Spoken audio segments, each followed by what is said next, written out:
नमस्कार, मैं रघुनाथ प्रसाद आज चर्चा कर रहा हूँ 23 जुलाई को रांची में एक कार्यक्रम में जो विचार honourable chief justice of India के द्वारा व्यक्त किए गए हैं उस संबंध के। उन्होंने अपनी बातों में कहा कि प्रिंट मीडिया में तो अकाउंटेबिलिटी अभी बची हुई है, परंतु इलेक्ट्रॉनिक मीडिया में जीरो अकाउंटेबिलिटी है। उन्होंने साथ ही सोशल मीडिया की भी चर्चा की कि उसमें भी अकाउंटेबिलिटी नहीं के बराबर है। मैं यह चर्चा करूं कि उसी दिन कुछ चैनल पे इस संबंध में डिबेट को मैंने देखा। उसमें वरिष्ठ पत्रकारगण भी उपस्थित थे। मैंने सोशल मीडिया पर भी कुछ डिबेट्स को देखा, उसमें भी वरिष्ठ पत्रकार वगैरह थे। लेकिन मैं समझता हूँ कि अपवाद को अगर छोड़ दिया जाए तो ज़्यादातर जो हमारे वरिष्ठ पत्रकार थे वे आज की परिस्थिति से खुश नज़र नहीं आए, जो विशेषकर इलेक्ट्रॉनिक मीडिया के संबंध में कि जिस तरह के चैनल डिबेट को प्रस्तुत करते रहे हैं और कर रहे हैं।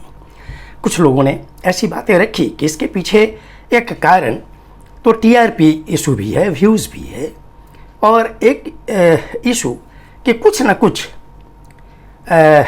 न्यूट्रलिटी को लेकर भी उनके द्वारा अपने विचार प्रकट किए गए।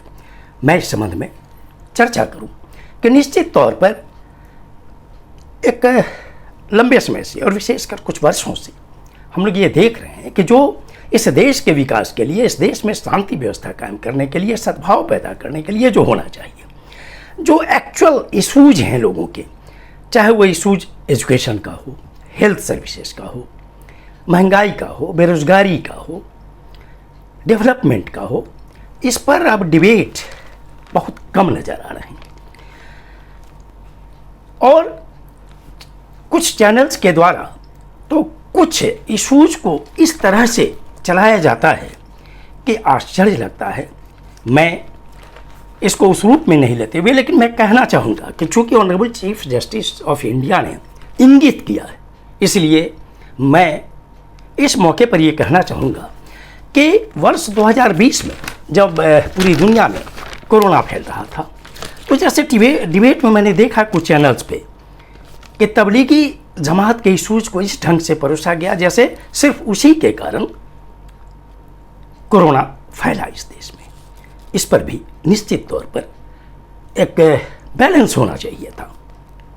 फिर सुशांत सिंह राजपूत के आत्महत्या का मामला आया, महीनों तक इसमें डिबेट होते रह गए।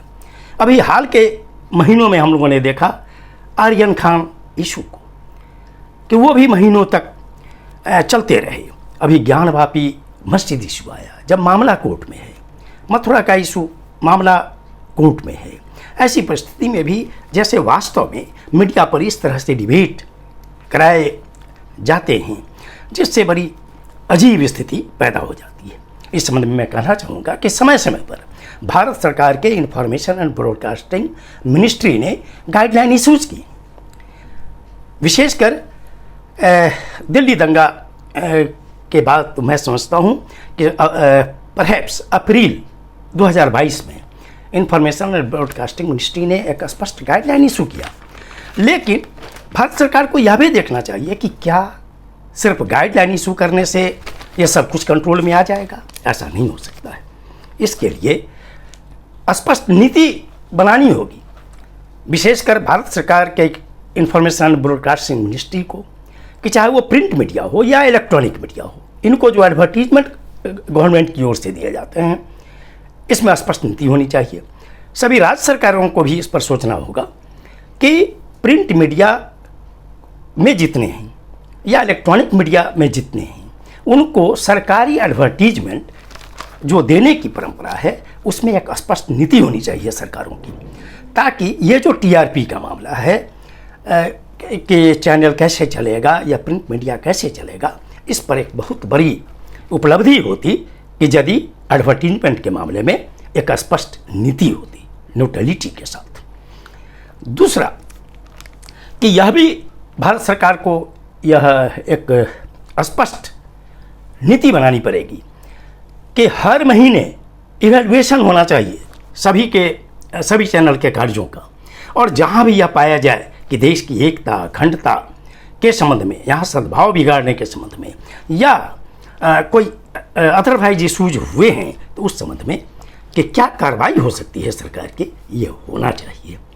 मैं इस में यह भी कहना चाहूँगा कि जो प्रिंट मीडिया हैं या इलेक्ट्रॉनिक मीडिया हैं, उनके एसोसिएशंस भी हैं, एसोसिएशंस को भी इस पर स्वयं अपना नियमन बनाना चाहिए, जो कोड ऑफ कंडक्ट के रूप में हो कि सभी चैनल को उस सीमा और उस मर्यादा का पालन करना चाहिए।